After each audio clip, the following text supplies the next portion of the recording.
Dari ketiga pengalaman yang kita tambang mining melalui smartphone, itu rata-rata nilainya tidak memuaskan. Akan tetapi ada sisi positifnya. Disinilah kita bicarakan apa sisi positif dari pertambangan project ini.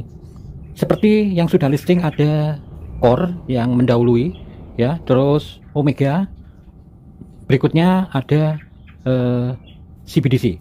Nah, salam jumpa kembali dalam berita seputar cryptocurrency, saluran channel yang tepat untuk update mencari informasi terkini seputar perkembangan project crypto. Jumpa kembali dengan Mas Brone dimanapun Anda berada.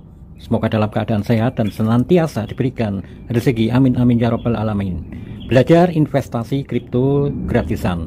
Bagaimana caranya? Dengan cara yaitu mengikuti sebuah project kripto, yaitu pertambangan.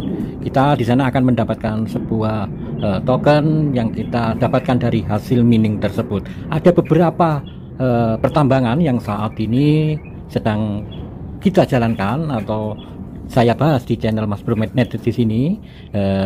Saat ini ada beberapa yang sudah listing, ada yang masih dalam tahap pengembangan dan masih berjalan untuk pertambangan. Oke, untuk membicarakan lebih jauh, karena apa?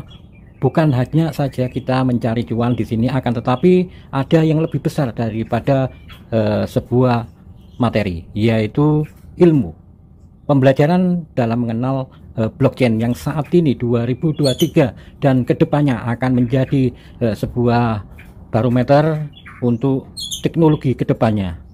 Dari pertambangan dan mining inilah kita dapatkan pembelajaran, karena kita mengikuti dari beberapa pertambangan yang telah berjalan. Di situ kita akan mendapatkan sebuah pengalaman perbedaan pada dasarnya bagaimana sih blockchain itu sistemnya dan cara kerjanya. Oke, di sini saya akan membicarakan beberapa project yang cukup ternama dan ada yang juga masih bau kencur, akan tetapi sudah memberikan satu gebrakan.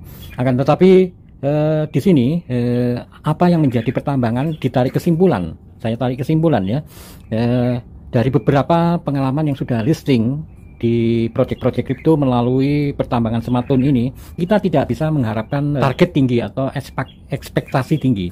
Karena apa? Dari ketiga pengalaman yang kita tambang mining melalui smartphone, itu rata-rata nilainya tidak memuaskan. Akan tetapi ada sisi positifnya. Disinilah kita bicarakan apa sisi positif dari pertambangan project ini. Seperti yang sudah listing, ada core yang mendahului, ya, terus Omega, berikutnya ada CBDC.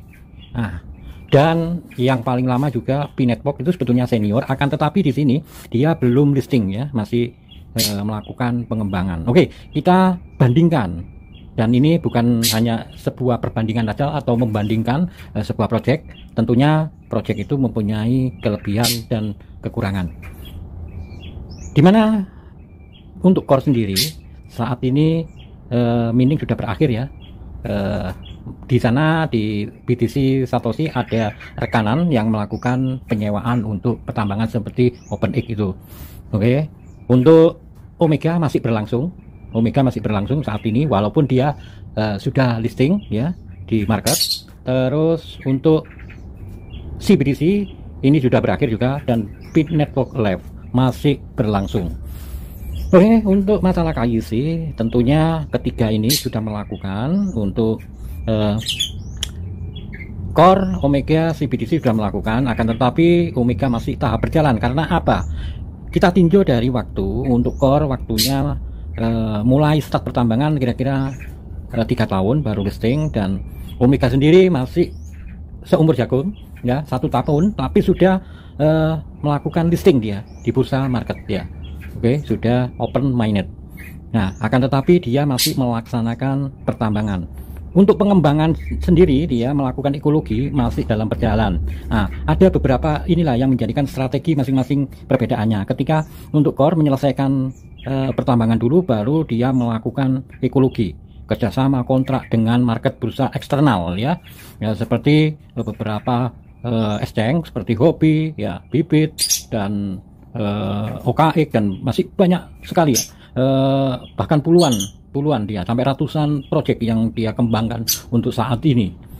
Untuk Omega belum berakhir untuk melakukan pertambangan, akan tetapi dia sudah melakukan open minded, dan bersamaan itu juga dia melakukan ekologi, yaitu pengembangan kontrak kerjasama dengan pihak eksternal, antara lain OKX, Bibit, dan dia bekerjasama juga dengan Metamask, dan masih banyak lagi juga pada saat dia masih melakukan pertambangan berjalan. Nah, inilah keuntungannya.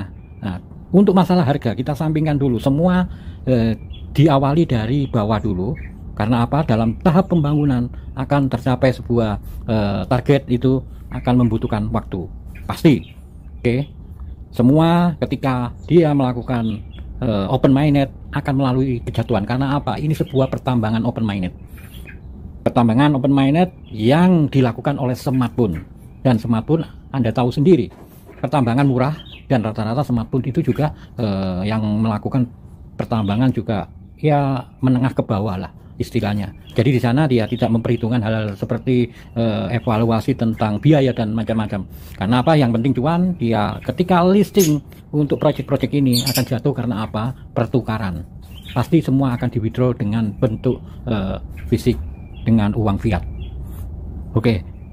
Akan tetapi hebatnya di sini, ketika dia masih melakukan pertambangan, ini sudah berjalan di market bursa. Nah, keuntungannya Omega akan mengetahui seberapa jauh hambatan, celah yang harus dia perbaiki dan harus dia rangkul untuk kerjasama untuk meningkatkan nilai tersebut. Dia akan melakukan kerjasama dengan mengkoreksi sambil berjalan. Apa kekurangan dan kelebihan yang harus kita lakukan? Nah, disitulah. Sedangkan untuk CBDC sudah berakhir untuk pertambangan juga, dan dia melakukan pengembangan setelah melakukan open minded, dan masih melakukan kerjasama dari beberapa eksternal exchange untuk melakukan terobosan-terobosan baru.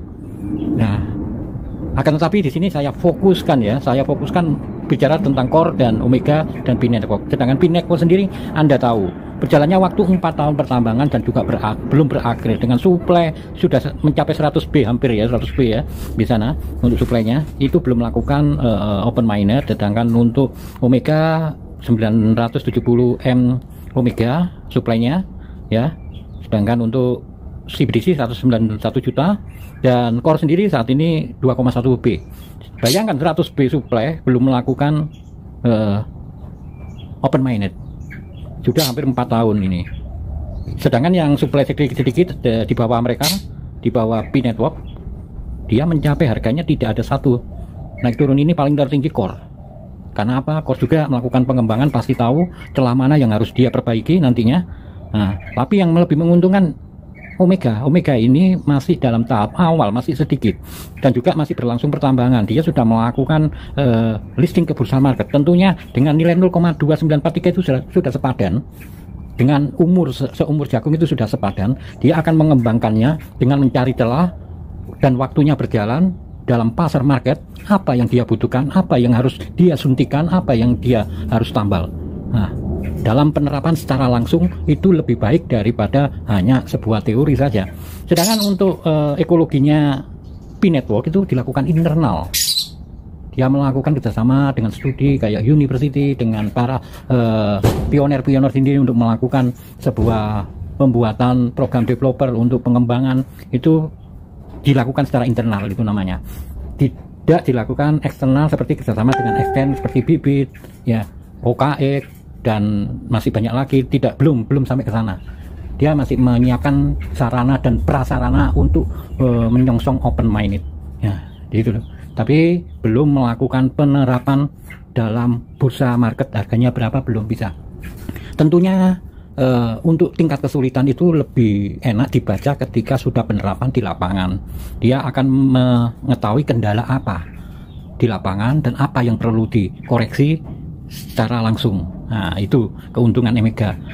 Jadi kesimpulannya di sini, Omega saya yakin akan memberikan yang terbaik karena dia melakukan proses dengan sesuai keadaan dan kebutuhan market di pasar itu.